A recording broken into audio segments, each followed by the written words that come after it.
My wife said she was just going on a weekend hike with her friends. But her phone synced to my laptop.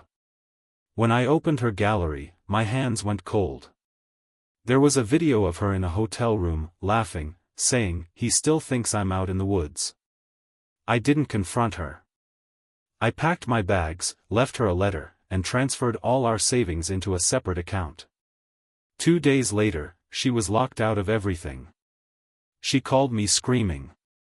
I just said, "Enjoy the hike." I'm not sure what's worse, the betrayal, or how calm I was when I found out. This happened last year in Bend, Oregon. I was 38, working full-time remote in IT. My wife, Tessa, was 36. She worked part-time at a wellness clinic and spent the rest of her time doing yoga, going out with friends, and planning outdoor trips. She'd always been high energy. That's what drew me to her at first. We met in our late 20s, got married after 3 years. I thought we had something real. That Saturday started normal. She got up early, showered, put on her hiking boots. She told me she and 3 of her girlfriends were driving 2 hours out to some trails with no cell service. It wasn't the first time.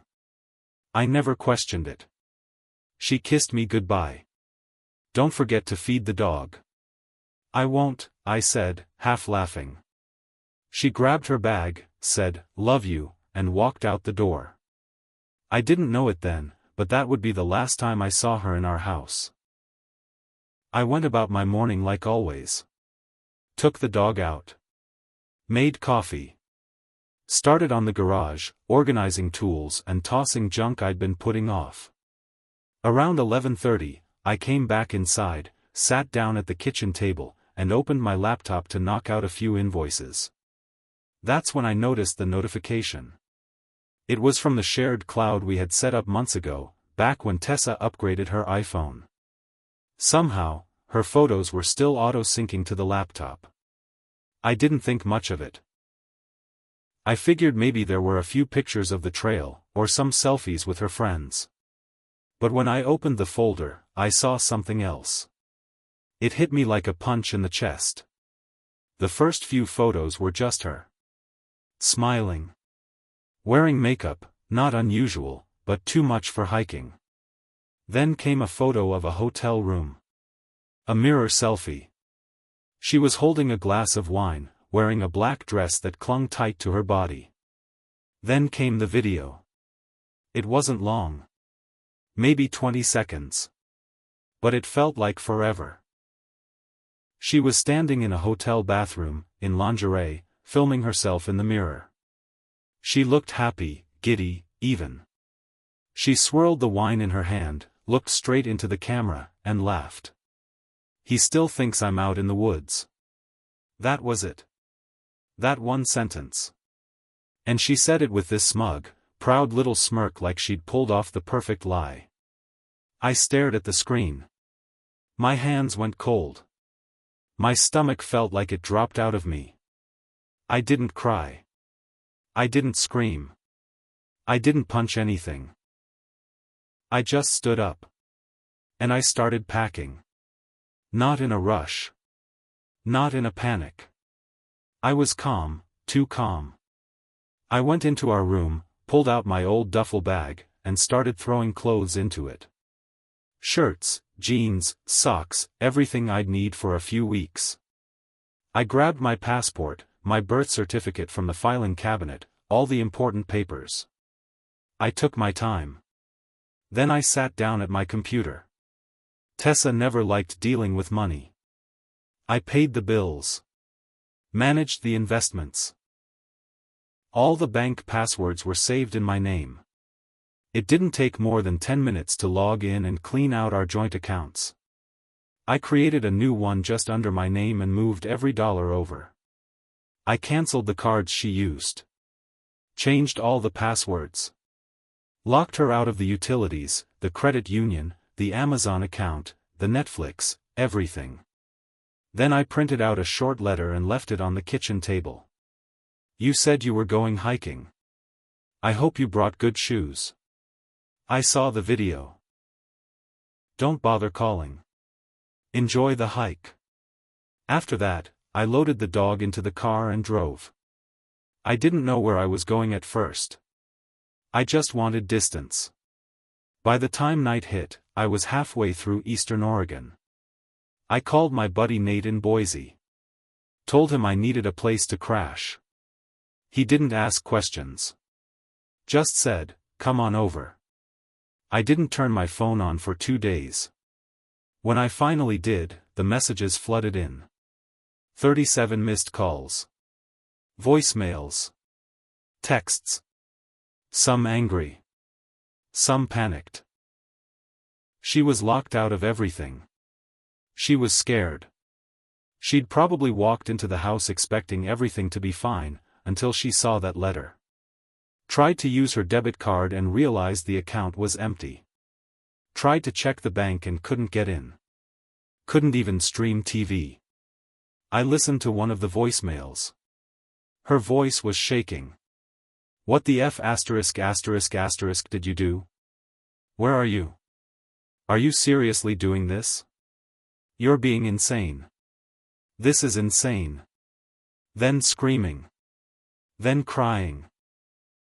Another voicemail came in a few hours later. She was sobbing. "Please call me. Please, let's just talk. I'm sorry. Just call me. Please." I didn't answer. But eventually, I picked up. She was full of rage by then. "You emptied our ****ing savings. You disappeared. Are you kidding me? You had no right to do that." I waited until she was done. Then I said, "Enjoy the hike." And I hung up. I didn't go back. Not for a visit, not for closure, not even for the dog's toys I left behind. Nate let me stay in his basement. I slept on a fold-out mattress next to boxes of old car parts. He offered me beer, food, and silence. That was all I needed at the time. Tessa kept calling. Every day. Dozens of times. I didn't answer anymore. I just let them pile up. Eventually, the messages started to change. She wasn't angry now. She was scared. "Please come home. We can talk. I messed up, okay? But you can't just disappear like this. I can't live like this." She didn't get it. She still thought I'd eventually fold. She still thought I was the guy who looked the other way when she flirted too hard at parties. The guy who gave her the benefit of the doubt when she came home late, smelling like wine, saying it was just a girls' night. But that guy didn't exist anymore. A week after I left, I got an email. It was from her best friend, Lara. Subject line, "You should know what she's saying." Inside was a screenshot of Tessa's Instagram post. It was a selfie of her looking sad, captioned, "When someone betrays you after everything you've done for them, #heartbroken #he left me." I laughed. She was flipping the script. Making herself the victim. Classic. The next week, she filed a police report. Said I'd stolen our money and disappeared. I got a call from a local cop in Bend. He was polite. Just asked if I could confirm a few things. I told him everything. Sent over copies of the video, the photos, even the letter I left.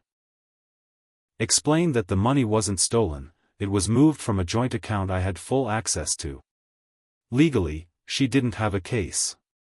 He ended the call with, "Sounds like a bad breakup. I'll write it up and close it out." I thought that would be the end of it. But Tessa wasn't done. She started messaging my family. My mom. My sister. Telling them I had lost my mind. That I had abandoned her. That she was worried for my mental health. Trying to make them think I was unstable. It almost worked. My sister, Rachel, called me crying. "Are you okay? She's saying you're off your meds or something. What the hell happened? So I told her. Everything. I sent her the same video. Let her hear the laugh. The words. Rachel went quiet. Then she said, "I'm gonna kill her." I said, "Don't. Just leave it." But I wasn't done yet. If Tessa wanted to play dirty, I could dig deeper. I still had access to our shared email. The one we used for bills and trips and all that crap. That's when I found it.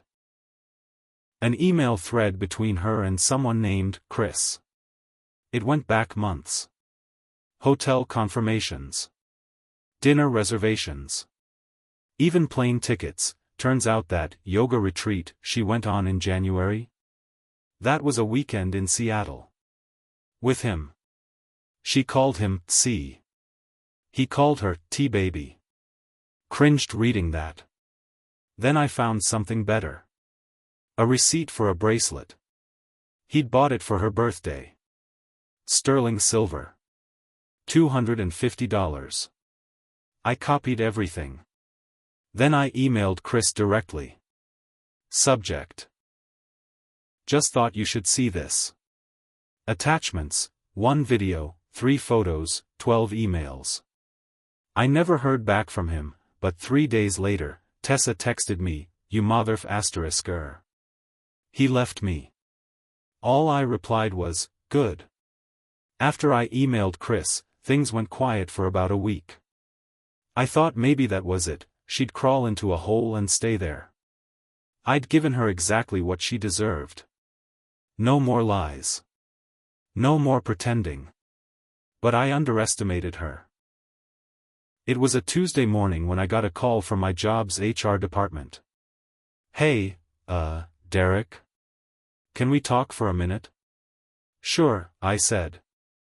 I figured it was routine, maybe payroll stuff, maybe IT equipment. Instead, the woman cleared her throat and said, "We got an email. From someone claiming to be your wife." I sat up straighter in my chair. She sent a long message. Said you were unstable. That you'd disappeared, and she was worried for your safety and for the company's liability. She said you might be using work resources to track her down. My mouth went dry. She included a bunch of personal stuff we obviously can't verify, but, Derek, you might want to get ahead of this. We're not taking action right now, but you need to know, it was sent to your supervisor, too. I felt like the walls were closing in. This wasn't just revenge. She was trying to ruin me. Take away the one thing I had left, my job. I stayed calm. I asked HR to forward me the email. They did. It was long. 4 paragraphs of manipulative garbage. All about how I was paranoid, erratic, and had become obsessed with destroying her life. She even hinted that I might be dangerous. And she CC'd my boss. I forwarded the video. The pictures. A screenshot of her text, "You motherf ***er. He left me." I included a note, "This is what really happened. I left because she was cheating on me. She got caught. Now she's trying to burn my life down to save face. Everything she said is a lie. Let me know if you need more proof." HR never replied directly, but my boss called me a day later. He didn't even mention the email. Just said, "Let me know if you need time off, man. We got your back." That should have been the end. But then, something happened that shook me more than anything else. Tessa showed up at Nate's house. She didn't knock at first. She parked on the street and just sat there. I only noticed because Nate's wife, Kim, happened to be out walking the dog and recognized her. She came back in, pale. "Derek, your ex is outside." I looked out the window. Sure enough, there she was. Sunglasses on. Staring up at the house. I felt like I couldn't breathe. I walked outside. Calm, but tense. She stepped out of the car. Her voice cracked immediately. Please. I just want to talk. I shook my head. You came all the way to Idaho? You won't answer my calls, she snapped. You're acting like I'm some monster. I made a mistake, okay?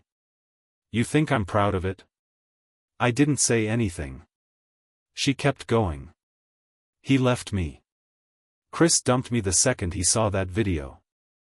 I have nothing. You ruined everything. I looked her dead in the eyes. No, Tessa. You ruined everything. I just cleaned up the mess.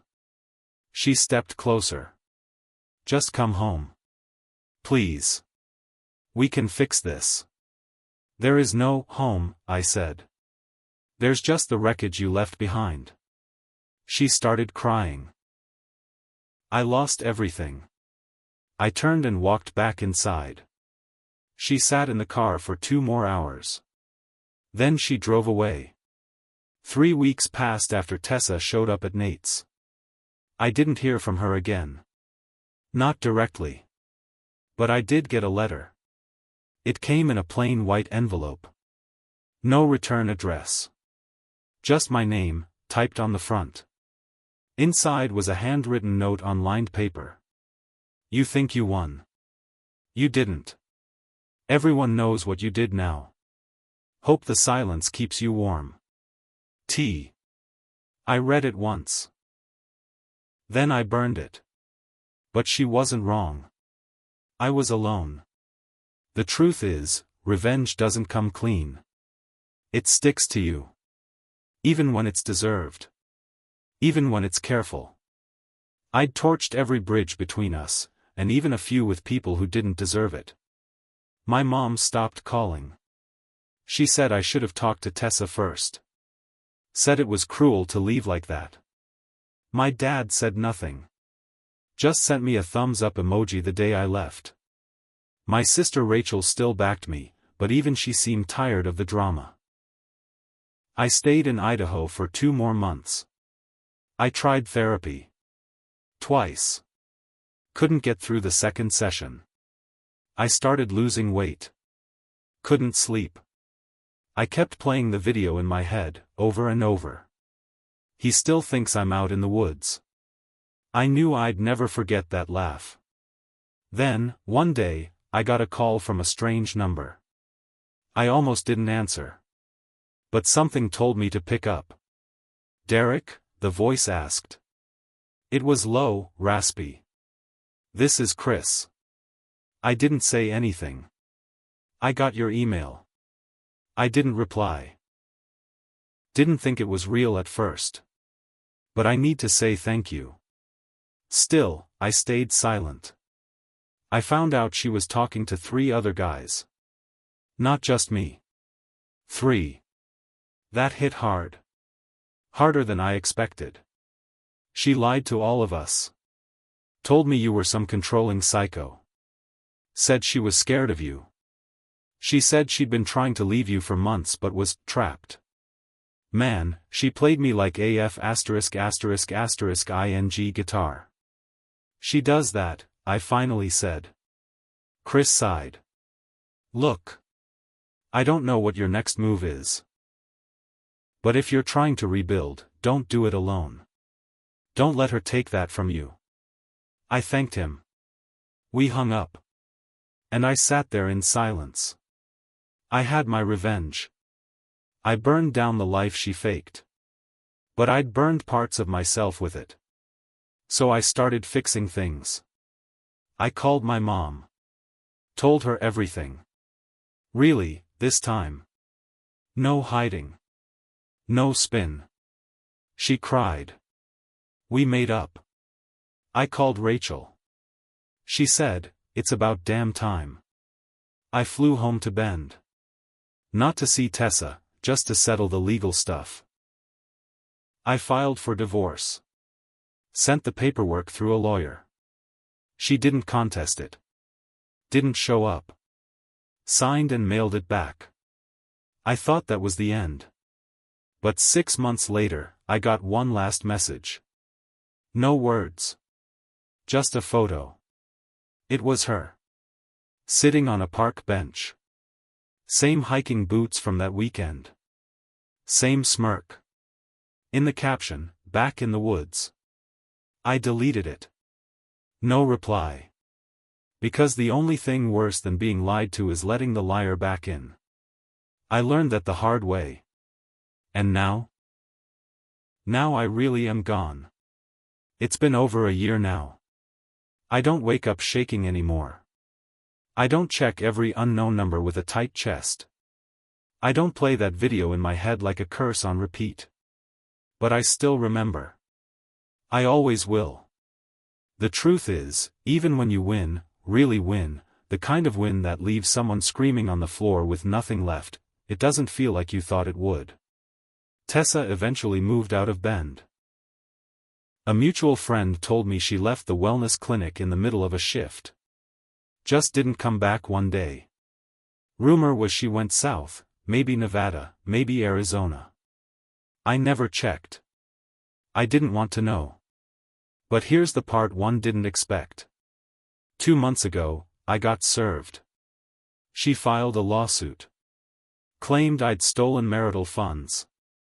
Claimed I emotionally abandoned her and caused her financial and mental distress. Claimed she deserved restitution. She wanted half of what I'd transferred, plus damages. She filed it in another state, Nevada. Hoping I wouldn't respond. Hoping I'd ignore it and lose by default. But I didn't. I fought back. Hired a lawyer. Sent over every piece of evidence. The video. The emails. The texts. The voicemail where she called me a mother and admitted Chris left her. Even her pathetic Instagram post pretending to be the victim. I showed the court everything. And I won. The judge threw it out. Called it manipulative. Said she was clearly trying to punish me for leaving. But something happened during that fight. I started digging again. I shouldn't have. I'd promised myself I was done. But late one night, I went through her old laptop. She'd left it behind. Maybe on purpose. Maybe she wanted me to see. There were files. Hidden folders. Password protected. I cracked them in 10 minutes. Inside, photos, messages, saved screenshots. She hadn't been cheating with just Chris. There were 5 men. Some during our marriage. One, from back when we were engaged. One of them was my old coworker. One of them had stayed in our guest room once when he was just passing through. And the worst part? She'd written a journal entry. Dated 6 months before I caught her. I love how easy it is to lie to him. He doesn't ask questions. He just trusts me. Like a dog. That one gutted me more than anything else. Not because of what she did, but because I let it happen for so long. I'd given her my full trust. I'd worked long hours so she didn't have to. I'd smiled through her cold spells. Covered for her with family. Defended her when people raised questions. I'd even convinced myself I was the boring one. That if she was unhappy, maybe I was to blame. But I wasn't boring. I was steady. I was loyal. I was honest. She wasn't. So I printed the journal page. I mailed it to her, no return address. Just that one page, folded, with a note, "You're not as smart as you think. And I'm not as stupid as I was." Then I blocked every number I could think of. I sold the house. Moved to Montana. Bought a little cabin near Flathead Lake. I work part-time now. I walk my dog every day. I cut my own firewood. I keep my circle small. Real small. And when people ask why I live out here, I tell them the truth. I used to trust the wrong people. Now I only trust the quiet.